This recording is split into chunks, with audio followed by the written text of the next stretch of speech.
I am going to withdraw the United States from the Trans-Pacific Partnership. I'm going to tell our NAFTA partners that I intend to immediately renegotiate the terms of that agreement to get a better deal by a lot, not just a little, by a lot.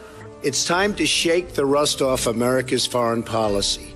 I believe an easing of tensions and improved relations with Russia from a position of strength only is possible, absolutely possible.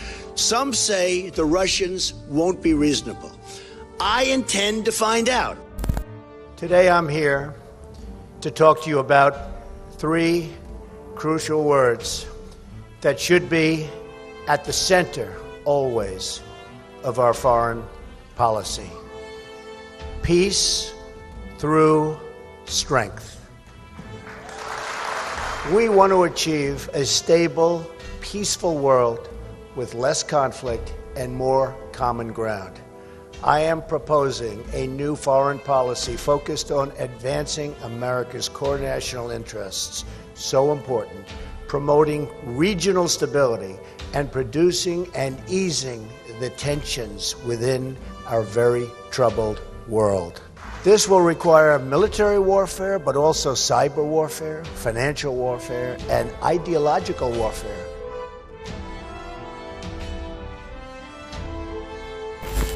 Before you start watching this video, I want you to keep in mind the most important thing, period.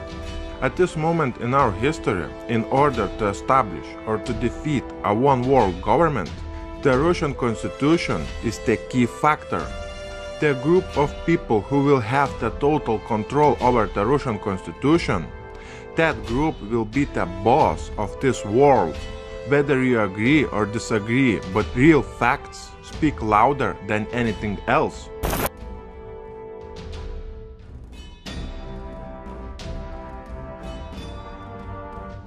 When we have the mainstream media silent on the event where hundreds and hundreds of thousands of Russians took to the streets all across Russia to support Putin, these people are directly demanding the freedom from the Washington. You may wonder what freedom these people are demanding. According to the Russian constitution, since 1993, Russia is the colony of the United States. During this event, the Russian officials told the people that the vote on the suspension of the Article 13 and the Article 15 Section 4 of the Russian Constitution, the voting will be brought to the Russian White House very soon. This voting inside the Russian White House, it simply means total destruction of the one world government.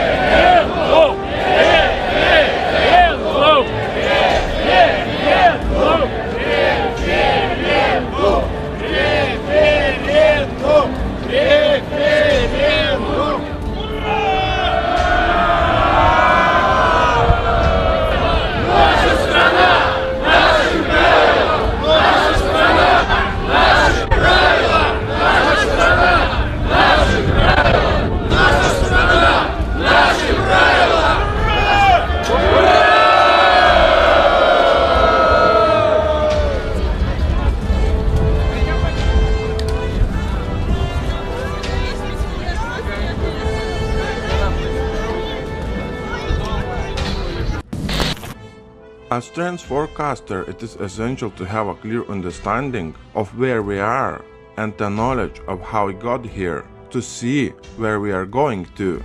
When criminals cannot hide their schemes any longer, that means they are ready to pull the plug on the current financial control system.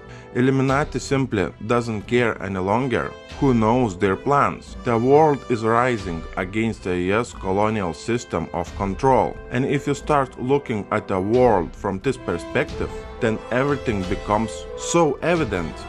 In front of our eyes, we are witnessing a one-world government that is falling apart.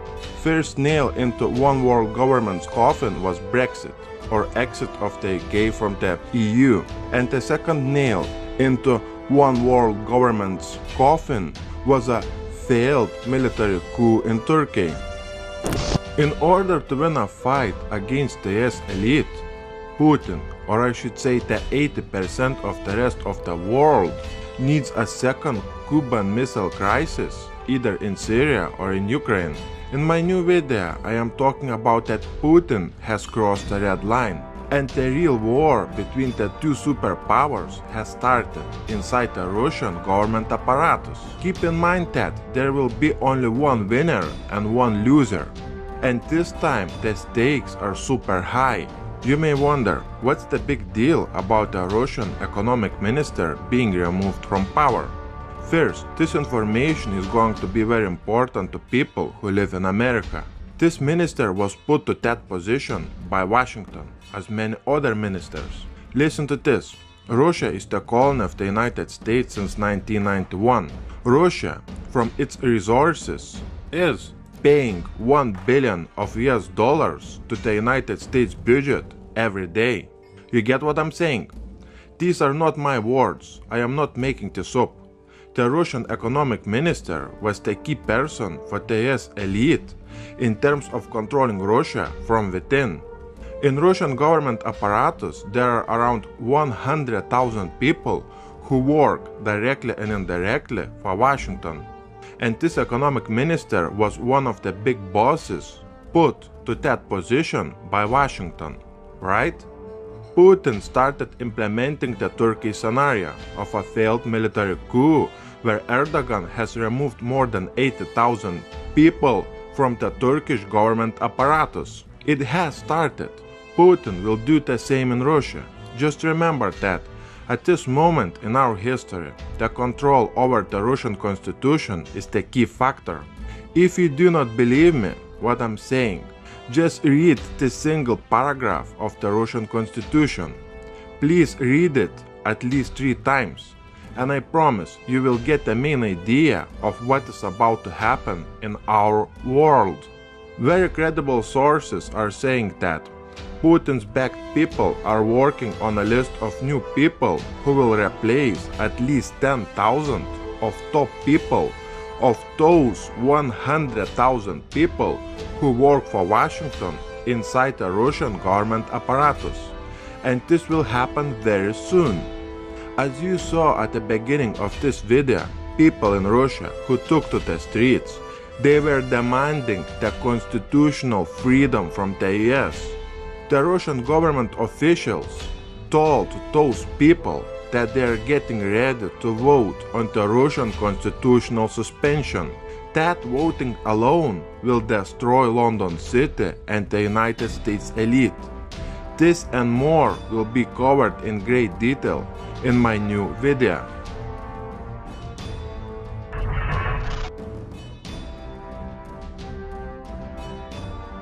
I want you guys to remember that the Russian constitution after the 1991 was written in Washington, as many other constitutions. You can even read your own constitution. If you live outside the US and UK, I am pretty sure that you will find in your country's constitution something that should not be there, and that something was written outside your country. But you know, just read your constitution. Real facts speak louder than negative comments. According to the Russian constitution, Putin does not have real power inside Russian White House. For instance, if IMF says that pension age in Russia must be increased, and Putin will say that pension age in Russia must be decreased, the end result will be that pension age will be increased in Russia. It does not matter what Putin says, period. Putin's words, according to the Russian constitution, does not have legal power. But, on the other hand, according to the Russian constitution, if IMF says something and some politician will refuse to do it, he or she can go to jail. In this section in the Russian constitution, it states that, here, I am not making this up, I quote, if an international treaty or an agreement of the Russian Federation, that means if Putin fixes other rules than those established by law, the rules of the international agreement must be applied. In simple terms, that means IMF has more power inside Russia than Putin, period.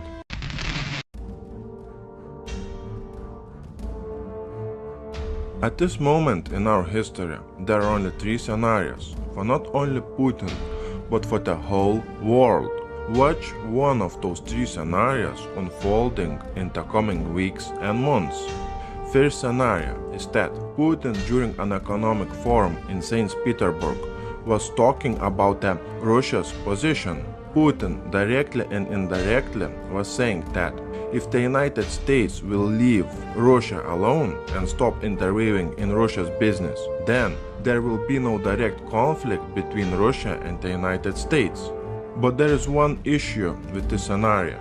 It will allow Russia to rise as a superpower. And this scenario is equal to the US elite and one world government's total destruction in the very short term. The second scenario is that reshuffling of the Russian White House or Russian Duma, which means the death to the fifth column inside the Russian White House. That means privatization of all assets in Russia, which belong to the UK, EU, and the United States elite. Those assets are valued over $1 trillion US.